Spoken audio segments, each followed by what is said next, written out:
Nagaa fi ayyaanni waaqayyo isiniif haa baay'atu. Hordoftootaa fi barattoota miitii chaanaal akkam jirtu nagaa keessanii nagaa kootti galata waaqayyo isinis baga nagaa keessan taatanii warra gara reefuu miitii chaanaalitti dhuftan weelkaam baga nagaan dhuftanii warri immoo dura turtan baga nagaan turtan isiniin jechuutiin barbaada. Egaa kanattaan kana narra qabadhee isiniif dhiyaadhe egaa nyaata baay'ee beekamaa fi baay'ee jaalatamaa kan ta'e nyaata aadaa Oromoo keessaa gosa tokko qabadhee isiniif dhiyaadheera. Innis immoo maqaan isaa cumboo jedhama jechuudha. Cumboon kun egaa aadaa nyaataa Wallaggaati. Innaa nyaata baay'ee jaalatamaa fi nyaata baay'ee gaariidha jechuudha. Egaa cumboon kun maalirratti tolfama akkamitti tolfama kan jedhu hin beekun turani. Maaliif naannoo keenyatti beekamaa miti waan ta'eef jechuudha. Kanaaf akka carraa ta'ee wanta baay'ee gaarii kana dhamdhameellee akkamitti akka hojjetamullee argee waan tureef viidiyoo isaa isiniifis immoo qabadhee dhiyaadheera jechuudha.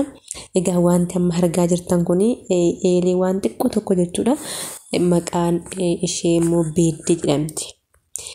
Beeddeen kun egaa eelee cumboo sana keessa kan inni galu. Dursa garuu gombifamtee eelee isheen kan cumboo isheen beeddeen kunis abidda keessatti sirriitti jechuudha kan inni diimachuu qabu. Garmalee ho'ee jechuudha. Isaan booda abidda jala qabbaneeffameetu irraa baafamee itti deebi'a jechuudha. Akka kanatti itti deebisanii beeddee xiqqoo kanas keessa kaa'u jechuudha. Isaa booda egaa goommazara kan jedhamu hin jira. Beektu baay'een keessanii itti godhameetu akka qulqulleessuuf haala gaariin asafama. Midhaan immoo jechuudha xaafii diimaarraa qophaa'a. Xaafii diimaa kana dursaa akkasumatti raacateeffatu.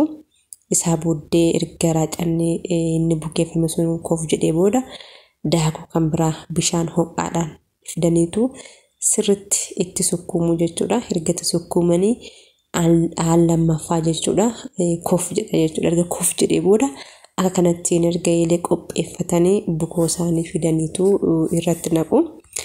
Egaa bukichi erga irratti namni haala gaarii wal qixxeeffameetu babbareedee isaa booda eeleen sibiilaa kan jedhamu beektu inni itti qadaadama.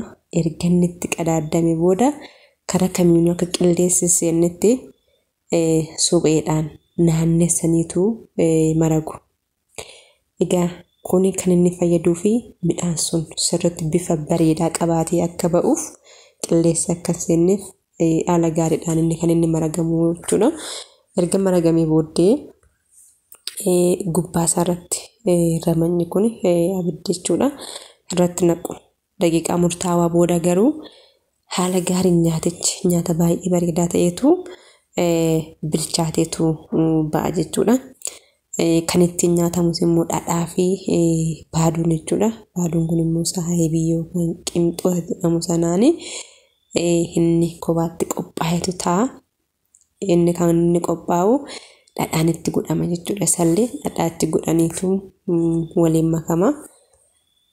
Dhadhaan itti godhameetu erga waliin makamee booda kan inni cumboo kanarratti namu jechuudha. Egaa cumboon daabboo isaa kanatti egaa tolfamee bareedee baay'eera. Baaduun immoo kanatti kun qopheeffamaa jira. Kun hundumtuu erga qophaa'ee booda irratti nama jechuudha. Erga irratti nammee booda dhadhaan baafamee qopheeffamee ta'a. Innis immoo qodaa maasaroo jedhamu keessadha kan isaanitti cororsaa godhanii. Bifa kanaan amma nyaataaf qophaa'ee dhiyaatee jira jechuudha. Nyaataa fi nyaatamuudhaaf amma baaduu isaanii haala kanaan kan irratti namu baaduuni. Baaduun kun erga irratti nammee booda dhadhaan immoo irra deebi'a jechuudha. Jecha akka kanatti kan inni irra deebi'ameetu dhadhaan irra naanneeffamu. Qodittiin isheen dhadhaan keessa namaa jirtu kun immoo maasaroo jedhamte jechuudha. Kana fakkaata egaa waan narra qabadhee isiniif dhiyaadhe yoo jaalattan isinitti tole laayik yaada qabdan koomentii sheer walii gochuun dagatina. Yeroo turtii gaarii qabaadhaa nagaatti. Nakka kenjiru Yesuusee koo kan abbaan ta'e gaaddisa bobaa keenya na seene namarraa ta'e gaaddisa bobaa keenya na seene namarraa ta'e gaaddisa bobaa keenya na seene namarraa ta'e.